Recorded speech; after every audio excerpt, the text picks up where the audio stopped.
তো এবাদাত কি জিনিস? সারা রাত্র মসজিদে বইয়া থাকার নাম এবাদাত না। 22 হাতের একটা লম্বা 1000 দানার তসবি টানার নাম এবাদাত না। পাগড়ি 22 হাত লাগাইয়া জিকির করার নাম শুধু এবাদাত না। এবাদাত কারে কয়? ও বান্দা, জীবনে যা করবা সব এবাদাত। ঘুমাইবা তাও এবাদাত, বান্দা তুমি খানা খাও তাও এবাদাত, ব্যবসা করবা এবাদাত, চাকরি করো তাও এবাদাত, বিয়া শাদী করবা এবাদাত, সন্তান জন্ম দিবা তাও এবাদাত, কান্না করবা এবাদাত, তুমি হাসি দিবা তাও এবাদাত। তবে 2টা শর্ত মানিয়া সব করা লাগবে। বান্দা তুমি দুনিয়াতে 2টা শর্ত মানিয়া ব্যবসা করলে ব্যবসাটাও তোমার এবাদাত, 2 শর্ত মানিয়ে যদি চাকরি করো চাকরিটাও এবাদাত, 2 শর্ত মানিয়ে যদি খানা খাও খানা খাওয়া এবাদাত, নামাজ পড়ো এবাদাত। প্রথম শর্ত হলো আমি যা করব যা বলবো সব আমার আল্লাহর সন্তুষ্টির জন্য। কার সন্তুষ্টি? একমাত্র আমার আল্লাহর রাজি খুশির জন্য। 2 নাম্বার শর্ত, আমি যা করব যা বলবো আমার সিস্টেম হবে, নীতি হবে, তরিকা হবে মদিনাওয়ালা নবীর তরিকা। আল্লাহর জন্য নবীর তরিকায় নামাজ পড়া ইবাদত, আল্লাহর সন্তুষ্টির জন্য নবীর তরিকায় ব্যবসা করবেন ইবাদত। কারণ আমার নবী দীর্ঘ বছর ব্যবসা করেছেন, আবু বকর ব্যবসা করেছেন, ওমরে ফারুক ব্যবসা করেছেন, হযরত ওসমান ব্যবসা করেছেন, অন্যান্য নবীরা ব্যবসা করেছেন, হযরত আলী ব্যবসা করেছেন, আমার নবী চাকরিও করেছেন। আমার নবী চাকরি করলেন, দুনিয়ার মানুষকে ধরে ধরে ধরে ধরে আল্লাহর নবী দেখায় গেলেন কেমন পাওয়ারফুল আমার নবী। সরকার খাদ্য মন্ত্রণালয় রাখছে আলাদা, ওখানে খাদ্যমন্ত্রী সাহেব খানাগুলো ভাগ ভাগ করে ভোলা দিয়ে দিল। এত 1000 টন গম দিয়ে দিলাম ভোলা দ্বীপ জেলায়, এগুলো ভাগ ভাগ করে দাও। কিন্তু খাদ্য মন্ত্রণালয় থেকে এই খানার জন্য কিভাবে খানাটা খাইবে প্রসেসিং সিস্টেম কি দেখায় না। মদিনার নবী গোটা দুনিয়ার উম্মতের কান্ডারি, আমার নবী খাদ্য মন্ত্রণালয় থেকে খানা শুধু দেয় না, আমার নবী খানা কেমনে পাকাইবা সেই পদ্ধতিও দেখায় দেয়। আমার নবী খানাটার লোকমা কেমনে দিবা নবী হাতে ধইরা দেখায় দিলেন। ও বান্দা প্লেটটা কেমনে ধুইবা তাও নবী দেখাইলেন। খানা খাইতে যখন বসবা দোনো হাতের কবজা 2টারে ভালো কইরা ধুইয়া নিও। এটা সরকার কইছে না নবী? নবীরটা উম্মতেরা মানে না কেন? কয় নগদ ফিডা নাই যে। সরকারেরটা মানছে কেন? পুলিশের ফিডার ডরে। হাত দোনোটা ধুইয়া নাও। কেন? করোনা। অথচ মদিনার নবী ডাক দিয়া কয় খানা যখন খাইতে বসবা যেই প্লেটে খানা নিবা ওই প্লেটে কখনো হাত ধুইও না, তোমার হাতের দোনো হাতের কবজা পর্যন্ত ধুইবা অন্য পাত্রে। এরপরে খানার প্লেট ধরবা, খানার প্লেটে পানি ঢালবা না, খানার প্লেটে ব্যবহৃত পানির ইঞ্চিও যেন না থাকে। অন্য পাত্রে দোনো হাতের কবজা ধুইয়া এরপরে খানা নাও। খানা প্লেটের মধ্যে নিয়া ডান দিক থেকে তুমি বিসমিল্লাহ বলে খানা শুরু করো। খানা যখন শেষ হয়ে যাবে তখন খানার প্লেটে তুমি আবার হাত ধুইও না, আবার তোমার দোনো হাতের কবজা পর্যন্ত তুমি অন্য পাত্রে ধুইয়া নাও। আমার নবী এক একটা করে সুন্নাত দেখাইয়া গেলেন। বিজ্ঞানীরা আজ 1500 বছর আগের নবীজির সুন্নাতগুলো গবেষণা করতেছে। আমার নবী মেসওয়াকের অর্ডার দিলেন কেন? আমার নবী খানার প্লেটটা চেটে খাইতে বললেন কেন? আমার নবী পোশাক পরেছেন, মায়ার নবী সাদা পোশাক পরেছেন, কালো পোশাক পরেছেন, সবুজ কালারের পোশাক পরেছেন, কিন্তু নবী সাদা কালারের পোশাকটাকে বেশি মহব্বত করতেন। কারণ কি? 1500 বছর পরে বিজ্ঞানীরা গবেষণা করিয়া বলে, বিজ্ঞান ও কোরআন নামের কিতাবের মধ্যে বলতেছে, আমরা গবেষণা করে দেখলাম বিশ্ব দার্শনিক মুহাম্মদ সাদা পোশাকটাকে বেশি মহব্বত করার কারণ বের করে ফেলছি। কয় কি? কয় শীত আর গরম আসে ঘুরে ঘুরে, গরমের সময়ও শীতের সময় সাদা পোশাকটা অ্যাডজাস্ট হয়, গরমটাকে কন্ট্রোল করে শরীরে রাখে, শীতের সময় ঠান্ডাটাকে কন্ট্রোল করে। এইটা সবুজ কালারের মধ্যে নাই, এটা কালো কালারের মধ্যে নাই, সাদা রঙের মধ্যে এইটা আছে। এই জন্য যারা সৌদি আরবে গেছেন, আমরা গেছি আরব বহির্বিশ্বে, আমরা সৌদি যখন গেলাম দেখলাম সৌদি আরবের বড় বড় যারা মানুষ শেখরা এমন মোটা মোটা মোটা মোটা জামা পরে সাদা কালারের, একটা লাল রুমাল মাথায়, এই আবার সাদা রুমাল দিয়ে চলে। আরে আমরা পাতলা জামা পরি, গরমে সহ্য করতে পারি না, ঘাম, হাত পা ফেটে যায়, ঠোঁট ফেটে যায়, আর ওরা মোটা মোটা সাদা জামা পরিয়া চলে। ওদের কোনো ঘাম নাই, ওদের কোনো পেরেশানি নাই, রৌদ্র ঠাডা ভাঙ্গা রোদের মধ্যে ওরা চলতেছে। মদিনার নবীর ১৫০০ বছর আগের সেই সুন্নত, আমার নবী সাদা পোশাকটা পছন্দ করেছেন। কারণ প্রচণ্ড গরম যদি হয়, সাদা কালার কন্ট্রোল করে শরীরের মধ্যে মেশিন করে দিবে। আবার প্রচণ্ড ঠান্ডাও যদি হয়, সাদা পোশাক কন্ট্রোল করে তোমার শরীরের সাথে মেশিন করবে। এটা অন্য কালারের মধ্যে নাই। হুজুরের কথা যদিও মানবা না, বিজ্ঞানীদের কথা না মানলে তো তুমি মানুষই না। হুজুর গোনা মাঝে মাঝে তুমি না মানলে কেউ অমানুষ বলবে না, বিজ্ঞানীদের থিওরি না মানলে তো অমানুষ বলবে। এরে নবীর উম্মতের দল, আমার নবী সাহাবায়ে কেরামদেরকে ধরে ধরে দেখায় দিলেন। নবী বলেন, এবাদাত করো, আল্লাহ এবাদাতের জন্য পাঠাইছেন। চাকরি করবা তাও এবাদাত, স্কুলে পড়ো এবাদাত, ডাক্তারি পড়ো এবাদাত, কলেজের মধ্যে ভার্সিটিতে পড়ো এবাদাত, ইঞ্জিনিয়ারিং পড়ো এবাদাত। আমরা অনেকে মনে মনে ভাবি মাদ্রাসায় না পড়লে বুঝি ইবাদত হবে না, কোরআন হাদিসের আলেম না হইলে বুঝি আমরা ধ্বংস হয়ে যাব। না, আমার এই জমিনের মধ্যে বহু ডাক্তার, ইঞ্জিনিয়ার, প্রফেসর আছে, 5 বেলার নামাজি, দেখলে মনে হয় যেন লালমোহন কেন্দ্রীয় মসজিদের খতিব। আছে না নাই? কয় যে এই সুন্দর আমল পাইল কই? এটাও একটা জানার বিষয়। এটা কলেজের বই পইরা পায় নাই, ভার্সিটির বই পড়ে পায় নাই। একমাত্র বান্দা ডাক্তারি পড়ার পাশাপাশি কোরআনের সাথে সম্পর্ক লাগায় দিয়েছে। এই জন্য আল্লাহ পাক বলেন, আমি ইবাদতের জন্য মানুষ বানাইলাম। মানুষের গুণের নাম হলো ইবাদত, মানুষের গুণের নাম ইবাদত। বান্দা নবীর তরিকায় আল্লাহর সন্তুষ্টির জন্য যদি কান্না করো তাও ইবাদত, নামাজ পড়ো ইবাদত, নামাজ না পড়াটাও ইবাদত, রোজা রাখা ইবাদত, রোজা না রাখাটাও ইবাদত। এতটুকু বয়ান শুনে যদি কেউ বাড়ি যায়, তা তো কাম সারছে। কি যে হাফিজ সাহেব আজকে ভোলা এসে নতুন ফতুয়া দিছে, নামাজ না পড়াও ইবাদত। আর কোন চোরার ঘরের চোরা মিডিয়াওয়ালারা এরা যদি এটার খালি কাটিং করে ছাইরেই দিতে পারে, তাহলে কালা চশমায় আমারে কাফের কইতে আর বিসমিল্লাহ পড়বে নি? হ্যাঁ, হায় হায় হায়, কথা শেষ না, আরো আছে তো, ফিনিশিং দিতে হবে না? নামাজ পড়া যেমন ইবাদত, নামাজ না পড়াও ইবাদত। কেমন? নামাজ পড়বা ইবাদত, সূর্য যখন ডুবে তখন নামাজ পড়া ইবাদত, সূর্য যখন উঠে তখন নামাজ পড়া ইবাদত। না কেন? নবীজির তরিকায় নাই। আচ্ছা, একজনে মাগরিবের নামাজে দাঁড়াইয়া 3 রাকাত পড়বে ফরজ, 2 রাকাত সুন্নত। আচ্ছা, 3 রাকাতে দাঁড়ায় চিন্তা করলো বেজোর হইরা লাভ কি? 2টা সেজদা বাড়াইয়া আল্লাহরে দেই, 4 রাকাত পইরা হবে? কেন? লোকটা তো নামাজ পড়ছে, গান গায় নাই, সেজদা দিছে আল্লাহরে, মাজারে না, তারপরে গুনাহ হবে কেন? নবীজির তরিকায় নাই। শর্ত কিন্তু 2টা।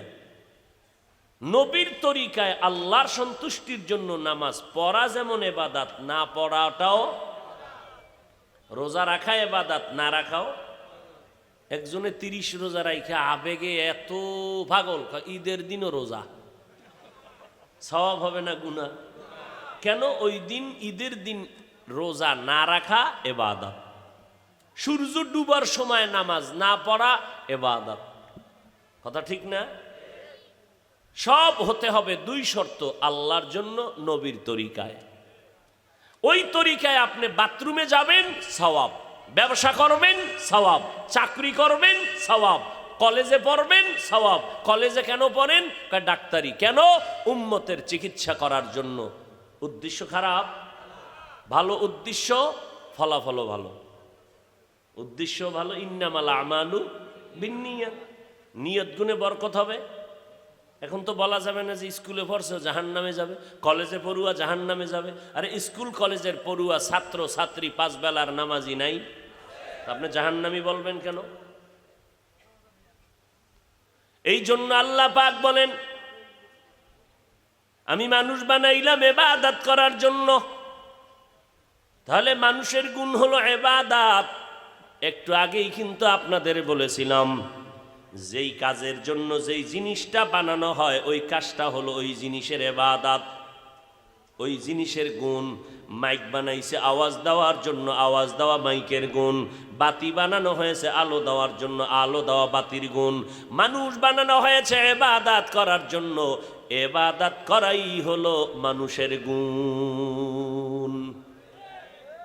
এবার ইবাদতটা কেমনে করবেন নিয়ম জানা লাগবে। নামাজ কায়েম করার কথা আছে, যাকাত আদায় করো আল্লাহ অর্ডার করেছেন। কোন নিয়মে নামাজ পড়ব, কোন নিয়মে যাকাত দিব, এর পদ্ধতি জানতে হবে। আর এর পদ্ধতি শেখার জন্য লাগবে কোরআন, আর কোরআনটা বুঝার জন্য লাগবে হাদিস, আর হাদিসের ব্যাখ্যা ভালো করে বুঝার জন্য লাগবে কোরআন হাদিস ওয়ালা আলেম। ওলামায়ে কেরামের কাছে গিয়া কোরআন হাদিস শিখিয়া এরপরে ইবাদত করো, তখন হবা তুমি গুণের মানুষ। এই দিনকে ইঙ্গিত করে আল্লাহ কি কয়, আর রহমান আল্লামাল কুরআন খালাকাল ইনসান। আমি এমন রহমান, আগে মানুষ বানাই নাই, আগে আমি আল্লাহ কোরআন শিখাইছি তারপরে মানুষ বানাইছি। অর্থাৎ আমি তো গুণের মানুষটারে জান্নাত দিব। ওই মানুষটার গুণ যদি অর্জন করা লাগে ইবাদত করো, আর ইবাদত যদি শিখতে চাও কোরআন লাগবে। অতএব আলেম ওলামার মাধ্যমে আল্লাহর কোরআন শিখিয়া যারা ইবাদত করিয়া গুণের মানুষ হইবা, তোমরাই গুণের মানুষ জান্নাতি। অতএব আমি এই জন্য বললাম কোরআন শিখাইয়া তোমারে মানুষ বানাইছি। অর্থাৎ কোরআন না শিখলে ইবাদতের পদ্ধতি জানা যাবে না। এই জন্য আল্লাহ বলেন আমি এমন রহমান, আগে কোরআন শিখাইয়া তারপরে মানুষ বানাইলাম। আল্লাহর কোরআন এমন একটা দামি কিতাব, যেই কোরআন দেখলে সওয়াব, পড়লে সওয়াব, শুনলেও ধরলেও সওয়াব। শুধু কি তাই রে বাবা, আজ একদল আলেম মুসলমান বাংলাদেশে তারা নামছে। এতদিন পর্দার আড়ালে ছিল, এখন নতুন করে পর্দার বাইরে নাইমা কয় আমরা নতুন একটা দলের হুজুর। আপনাদের দলের নাম কি? কয় আমগো দলের নাম হলো আহলে কোরআন। কি নাম? এই বলাইয়ে পড়বে, টের পাইবেন কিছুদিনের মধ্যে। গাজীপুর চৌরাস্তা ঢাকায় বিশাল বড় অফিস করছে, দলের নাম দিছে আহলে কোরআন। কি ভাই আপনি আহলে কোরআন নাম কেন দিলেন? কয় আমরা একটা হাদিসও মানি না, শুধু কোরআন মানি। এই দলের অলারা কয় কোরআনের অর্থ যদি না জানো পড়িয়া কোনো লাভ নাই, কোরআনের অর্থ না জেনে পড়ে লাভ নাই। মদিনার নবী বলেন উম্মতেরা তুমি যদি আল্লাহর মোহাব্বত নিয়া কোরআনের অর্থ জানো আর না জানো, মোহাব্বতে যদি জবান থেকে উচ্চারণ করো আলিফ লাম মিম, নবী বলেন সাথে সাথে তোমার আমল নামায় 30টা নেক দেওয়া হবে। এক একটা অক্ষরে 10টা করে নেক পাইলা। অর্থ জানো আর না জানো। শুধু কি তাই, আমি স্টেজে বইয়া কোরআন তেলাওয়াত করব, আপনারা মোহাব্বতে চুপচাপ বইসা শুনবেন। মদিনার নবী বলেন আমি তেলাওয়াত করিয়া যেই পরিমাণ সওয়াব পাবো, আপনারা শুনবেন ওই পরিমাণই সওয়াব পেয়ে যাবেন। এত সুন্দর মজার কিতাব। এখন যদি কেউ বলে অর্থ না জানিয়ে কোরআন পড়লে লাভ নাই, তাহলে বুঝতে হবে এরা ইসলামের ব্যানারওয়ালা বাতিল। আল্লাহর কোরআন অর্থ জানো আর না জানো, কোরআনের দিকে তাকাইয়া থাকবা। মদিনার নবী বলেন আল্লাহর কোরআনটা খুইলা খুইলা যদি দেখো এটা আমার মালিকের কালাম। মদিনার নবী বলেন যদি তাকাইয়া মাওলার কোরআনটা শুধু দেখো, মরণের আগে চোখের পাওয়ার নষ্ট হবে না। ই কালামে জিন্দা কুরআনে হাকিম হিকমতে উলা ইয়াজালসতু কদিম জামিউল ইলমি ফিল কুরআনে হাকিম তাকাসারাত আনহু আফহামুর রিজালি। দেখছেন নি মাওলার কোরআন। আমরা বাংলা ভাষা শেখার জন্য ছোটবেলায় একটা বই পড়ছিলাম, আপনারা নাম জানেননি বইটার? কি? আদর্শ লিপি, স্বরবর্ণ ব্যঞ্জন বর্ণ, পৃষ্ঠা সংখ্যা মাত্র 10। ওই বইটা পড়িয়া আমরা বাংলা শিখলাম। আপনাদের কাছে জিজ্ঞাসা করি, জানা থাকলে জবাব দিবেন। আমার সোনার বাংলাদেশে আদর্শ লিপির একজন মুখস্থ হাফেজ পাবেননি? নাই। গীতার হাফেজ নাই, মহাভারতের হাফেজ নাই, তাওরাতের হাফেজ নাই, বাইবেলের হাফেজ নাই, কোরআনের হাফেজ একজন। ঘরে ঘরে কোরআনওয়ালা হাফেজ। মাদ্রাসায় গিয়ে এক ছেলে কয়, হুজুর আপনার মাদ্রাসায় পড়বো। আগে কই পড়ছো? কয় আগে কলেজে পড়ছি। এখন কেন মাদ্রাসায়? কয় এখন দিলটা নরম হয়ে গেছে, ওই লাইনে যাব না। কি পড়বি মাদ্রাসায়? কয় আমি কোরআন মুখস্থ করব, হাফেজ হব। বয়স কত? কয় বয়স আমার 18। আমি বললাম গেট আউট। কয় কেন হুজুর? আল্লাহর কোরআন শিখতে চাই, আপনি গেট আউট বলেন কেন? আমি বললাম কোরআন শিখা এক জিনিস, কোরআন মুখস্থ কইরা সিনায় রাখা আর এক জিনিস। তোর 18 বছর বয়স, আমাদের জগতের হেফজোখানায় কোনো নিয়ম নাই বেশি বয়সের সন্তানের হেফজোখানায় ঢুকানো। নিয়ম কি তাই? হেলে হুজুর, আরে বাবা তুমি যদি কোরআন শিখাইতে চাও, তোর ছোট ভাই যদি থাকে 8 বছর 9 বছর, ওরে পাঠায় দে, কারণ কোরআনটা ওর সিনার মধ্যে মাওলায় ঢুকাইয়া রাখবে। এই জন্য তাকাইয়া দেখছেননি 8 বছরের সন্তানটা আমাদের হেফজোখানায় যখন ঢুইকা গেল, মাত্র 6 মাসে পুরা 30 পারা কোরআনের হাফেজ হয়ে গেছি। আমার দেশে বাংলাদেশে আছে না নাই? ভাইরা আমার, এই যে ছোট ছোট বাচ্চা, 8 বছরের বাচ্চা 6 মাসে হাফেজ হইল, সিনার মধ্যে 30 পারা কোরআন ঢুকাইয়া দিছে কে? আপনার আব্বাজান? কে ঢুকাইছেন? আল্লাহ ঢুকাইলে আপনি হেফজোখানার বিরুদ্ধে লাগছেন কেন? লাগছেনি? কি ব্যাপার? কয় হাফেজদেরকে, বাচ্চাদেরকে এত চাপ দিলে পঙ্গু হয়ে যাবে। আরে আরে মাওলায় কোরআন আর সিনায় ঢুকায়, 18 বছরটার মধ্যে ঢুকে না। অর্ধায় ঢুকে কেন? কারিশমা কার? কুদরত কার? আপনার সমস্যা কি? আপনি কেন বলেন হেফজোখানায় পড়াইয়া বাচ্চা নষ্ট হয়ে যায়, ব্রেন নষ্ট? কার নষ্ট হয়েছে? আসলে বিষয় ওটা না। কোরআনের বিরোধিতা করবে বেঈমান, টুপি মাথায় দিয়া ইসলামের ব্যানারে বয়ে যদি হেফজোখানা নিয়ে কেউ মন্তব্য করে, বুঝতে হবে হুজুর ঠিক, তবে আহলে হক হুজুর নয়। আল্লাহ হেদায়েত দান করেন। সেই কোরআন দুনিয়াতে আছে, দাম আছে না নাই? কি বলেন, আছে না নাই? আল্লাহর কোরআনের কারণে কি পরিমাণ সম্মান, এর কোনো সীমানা নাই। সেই কোরআনের মাদ্রাসা, আজকে সেই আয়োজন মাহফিল। আপনারা খুশি না বেজার?